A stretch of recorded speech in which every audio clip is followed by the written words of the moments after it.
Whoever is writing the script for the NBA deserves a pay rise. Sunday, Kyrie was traded to the Mavs. Tuesday, we saw LeBron break the scoring record, and now KD has made his way to Phoenix. Everything I said in my previous video is now somewhat irrelevant, so let me update my thoughts and opinions here.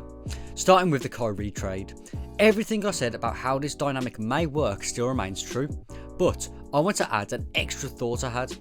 Once I knew KD was practically alone in Brooklyn, I thought of one thing, and that's a trade. If I were in the Nets position, my thought process would have been this.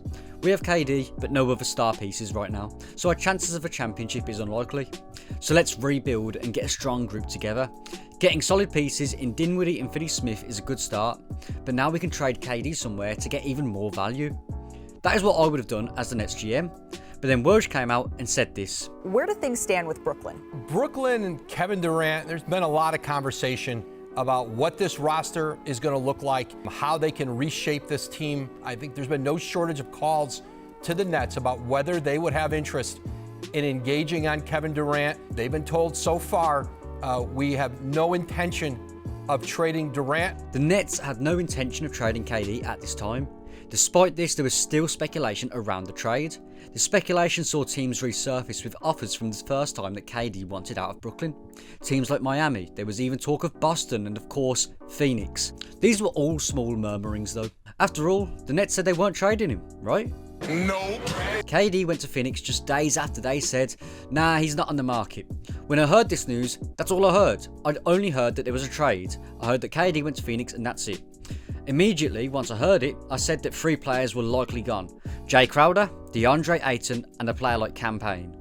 To say I was shocked would be an understatement. When I saw that Ayton was not in the trade, blew my mind. The Suns picked up KD and were still able to keep their big 3. They lost some solid depth in Jay Crowder and especially Mikal Bridges. But you're getting Kevin Durant. I don't think it matters too much. So now where does that put us? Well, the West has been completely flipped on its head. The 4th and 5th seed now have another All-Star each, while the East loses some competition. The Suns are, in my opinion, now the favourites to come out of the West, especially now that Booker is back and playing. And currently, I think Boston are the favourites to come out of the East, closely followed by the Bucks and the Sixers.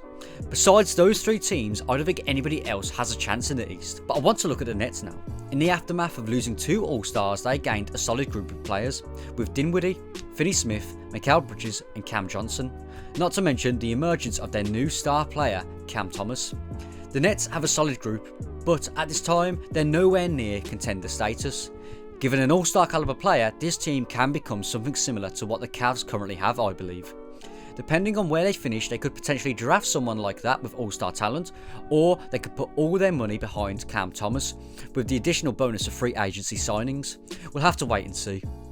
After letting more dust settle, Charles Barkley had some comments on the KD situation, which I very much agreed with. But Ernie, the West is so good now.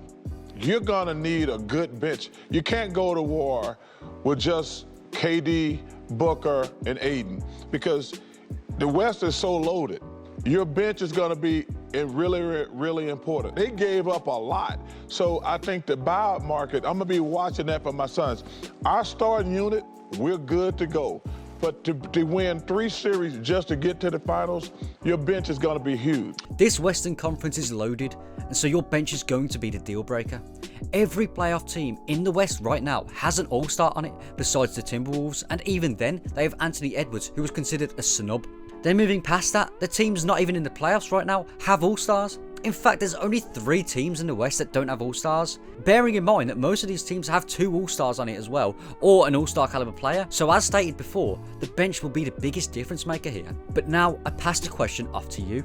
Who do you see coming out of the West? Who was the most impactful trade in your mind? Was it Westbrook, KD, Kyrie? Whoever it was, please let me know in the comments below.